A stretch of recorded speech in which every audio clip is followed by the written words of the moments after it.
ভাই পৃথিবীর বুকে বাংলাদেশই একমাত্র কান্ট্রি যেখানে আপনি বন্ধু বান্ধব মিলে ট্যুরের প্ল্যান করলে সেটা জীবনেও সাকসেসফুল হবে না। ঠিক বলেছো। বিশ্বাস না হলে আপনি আপনার বন্ধু বান্ধবের গ্রুপ নিয়ে একটা ট্যুর প্ল্যান করে দেখেন, দেখবেন কেউ কেউ তার মরা নানিরে আবার মাইরা ফেলাইবো। এরপর সারাদিন গোয়ারের মতো আজাইরা ঘরের মধ্যে বসে থাকা পোলাপাইন করবো, বাসায় ইম্পর্টেন্ট কাজ আছে।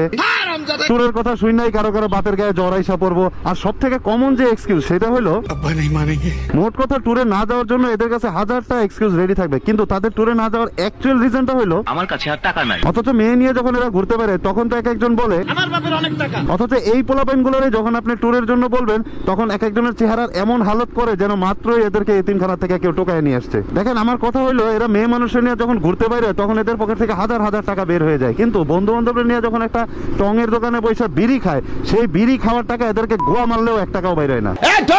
ঠিক কিনা?